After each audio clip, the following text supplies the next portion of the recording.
Yes, now is finally the time. I recently picked up Wrecking Ball, and I read it yesterday, so I'm finally going to give you my thoughts on it. This is Diary of Wimpy Kid 14, Wrecking Ball. So in this book, the Heffley family gets an unexpected inheritance from Greg's Aunt Reba, so they get the idea to make big changes to their house. But it turns out nothing goes as planned because everything basically starts to fall apart. Mice start coming out of the walls, and there's wasps everywhere, and they discover some toxic mold. Needless to say, a lot of bad things happen.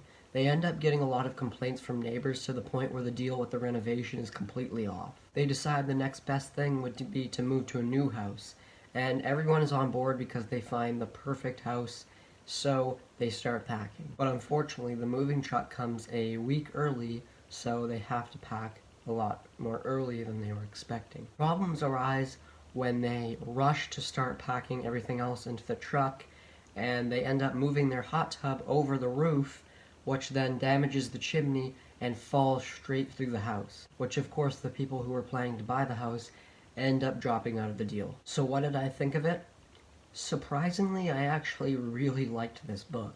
After getting such terrible books like Diary of an Awesome Friendly Kid and Double Down, and mediocre books like The Getaway and The Meltdown, just saying that's my opinion. I'm not saying that's fact that they were mediocre and bad. That's just what I thought of the books. In my opinion, Wrecking Ball is the first good Diary of a Wimpy Kid book since Old School. For those of you who are confused, I said in my review of The Getaway that I really liked it, and it was one of my favorites, but my opinion has definitely died down. In my opinion, the last really funny Wimpy Kid book we got was a decade ago with Dog Days, so this was really welcomed by me. I'm not saying that any of the books between Dog Days and Wrecking Ball, I'm not saying none of them were funny. There was several jokes scattered throughout the majority of those books in between, but to have me consistently, thinking the jokes are funny, that hasn't happened since Dog Days for me. And this book actually, surprisingly, made me think Manny was funny, which is really weird because I always found Manny to be a really annoying character, and I just never liked his character, but he's actually funny in this one. I also really liked the story and the plot. Having it be about renovation and moving and, house stuff like that, I just really think that's a good topic for a Wimpy Kid book. I also love the fact that they don't actually end up moving in this book.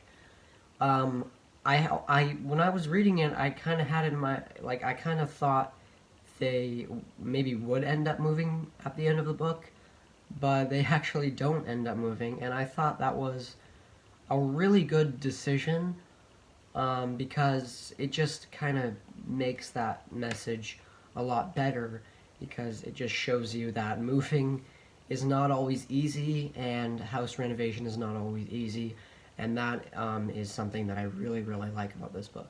I also actually did feel bad for Raleigh in this book, because when he finds out Greg is going to be moving, he doesn't take it well at all, and he's really upset about his best friend moving, and I just actually felt bad for him, which was surprising since I hated Diary of an Awesome Friendly Kid where Raleigh was the main character. But the biggest complaint with this book is that Manny actually ends up building a house, I think by himself. They don't really go into much detail, but they just say he made a house. And he set up a sprinkler system, and he had a housewarming party. I don't get it. I know Manny is supposed to be a smart kid, but this was just unrealistic. At first, I thought it was a joke, but they were actually running with it. He did build a house in this book, and I just think it's weird. What 3-year-old knows how to build a house? But other than that, I really liked Wrecking Ball. It's easily one of the better entries in the series, and I'm so glad to say that because I haven't liked a Diary of a Wimpy Kid book this much since The Long Haul. I'm going to give Diary of a Wimpy Kid 14, Wrecking Ball, a 8 out of 10. So yes, that was Wrecking Ball. By the way, I really love the cover. It's probably the most unique cover we've ever gotten. And I find it kind of weird how the title is Wrecking Ball, um, and there's a wrecking ball on the front cover, and there's even a wrecking ball on the back, but there's no actual wrecking ball in the book. So, yeah, I think they were just using it as a metaphor, but it worked well. If you've read it, let me know what your thoughts on it. I am just so happy that this book was actually something that I really enjoyed, and yeah, that hasn't happened since Old School.